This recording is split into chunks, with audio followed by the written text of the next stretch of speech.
ഡോക്ടറെ, നമ്മുടെ കാർന്നവന്മാരുടെ വിചാരം അല്ലെങ്കിൽ പാരന്റ്സിന്റെ, പ്രത്യേകിച്ച് പഴയ തലമുറ പാരന്റ്സ്, ഇപ്പോഴത്തെ പാരന്റ്സ് കുറച്ചുകൂടെ ഗൂഗിൾ നോക്കി പഠിക്കുന്നവരായിരിക്കാം, കുട്ടികളുടെ പല്ല് കമ്പിടാൻ 13 വയസ്സാവണമെന്നുള്ളതാണ് പൊതുവെ പറയുന്നത്. ചില ഡോക്ടർമാരും അത് പറയുന്നുണ്ട്, 13 വയസ്സാകുമ്പോൾ കൊണ്ടുപോകാ എന്ന് പറയും. അത് കേട്ടിട്ട് പാരന്റ്സ് അത് കേട്ട് 13 വയസ്സായി കൊണ്ടുവരുമ്പോഴേക്കും പല്ലൊക്കെ ഇങ്ങനെ പൊങ്ങി ഗരറ്റി ആകെ പ്രശ്നമായിരിക്കും. അപ്പോൾ ഇതിന് നേരത്തെ പ്രിവെന്റ് ചെയ്യാനുള്ള മാർഗ്ഗമൊന്നും ഇല്ലേ? ഇതുവരെ സയൻസിൽ അങ്ങനെ ഉണ്ടായിട്ടില്ലേ? അപ്പം അതെന്തുകൊണ്ടാണ് നമ്മളത് ജനങ്ങൾക്ക് അറിയാൻ പറ്റാത്തത്? അല്ലെങ്കിൽ ജനങ്ങളോട് ഡോക്ടർ ഒന്ന് പറയാമോ? അതായത് ഡോക്ടർ, ഇപ്പം പണ്ടത്തെ ഒരു കൺസെപ്റ്റ് അല്ല ഇപ്പോൾ. ആളുകൾ കുറച്ചുകൂടെ പാരൻസ് കുട്ടികളിലെ എസ്തെറ്റിക്സിനെ പറ്റി ഭയങ്കര കൺസേൺ. അങ്ങനെ മിക്കവർക്കും വരുന്നൊരു ഡൗട്ടാണ്, നമ്മൾ പല്ലെല്ലാം വരണോ, അല്ലെങ്കിൽ 14 വയസ്സ് 15 വയസ്സൊക്കെ ആയിട്ടാണോ കമ്പിടേണ്ടത് എന്നുള്ളത്. ഒത്തിരി പേഷ്യൻസ് എപ്പോഴും വരും, ഞങ്ങൾ പല്ല് വരാൻ വെയിറ്റ് ചെയ്യാമെന്നും പറഞ്ഞു. അങ്ങനെ ഒരു തെറ്റിദ്ധാരണ ഉണ്ട്. ആക്ച്വലി ചില കേസിൽ നമ്മൾ നേരത്തെ ചെയ്യേണ്ടി വരും. അതായത് ഇപ്പം ചില കുട്ടികളുടെ എല്ലിൻ്റെ വളർച്ച മെയിനായിട്ട് നടക്കുന്ന ഒരു ടൈം പീരീഡ് അതിൽ മുന്നെയാണ്. അപ്പോൾ ആ സമയത്ത് കൊടുക്കേണ്ടതായുള്ള ചില തരത്തിലുള്ള മയോ ഫങ്ഷണൽ അപ്ലയൻസ് എന്നൊക്കെ പറയുന്ന തരത്തിൽ ട്രീറ്റ്മെൻറ്റ്, പിന്നെ അതേപോലെ തന്നെ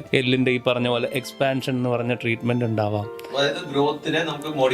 കറക്റ്റ്. ഒരു കുട്ടിയുടെ എല്ലിൻ്റെ വളർച്ചയെ നമുക്ക് കൺട്രോൾ ചെയ്യാൻ പറ്റും, നമ്മൾക്ക് വേണമെങ്കിൽ അത് കൂട്ടാൻ സാധിക്കും എന്ന തരത്തിലുള്ള ട്രീറ്റ്മെന്റ് മയോ ഫങ്ഷണൽ അപ്ലയൻസ് എന്നൊക്കെ പറയും. കറക്റ്റ്, വളരുന്ന പ്രായത്തിൽ. അത് കുറച്ചുകൂടെ നേരത്തെ കുട്ടിയുടെ നമ്മുടെ കയ്യിൽ കിട്ടണം. അതൊരു ഡിഫറെന്റ് ഒരു കൺസെപ്റ്റ് ശരിക്കും പറഞ്ഞാൽ. ഏർലി ട്രീറ്റ്മെന്റും ഡിലേ ട്രീറ്റ്മെന്റ് എന്ന് പറഞ്ഞ രണ്ട് കോൺട്രവേഴ്സി ടോപ്പിക്കാണ് ശരിക്കും പറഞ്ഞാൽ. അതായത് കുറെ ആളുകൾ ലേറ്റ് ട്രീറ്റ്മെന്റാണ് പറയുന്നത്, കുറച്ച് ആളുകൾ ഏർലി ട്രീറ്റ്മെന്റാണ് പറയുന്നത്. അതവിടെ നിൽക്കട്ടെ.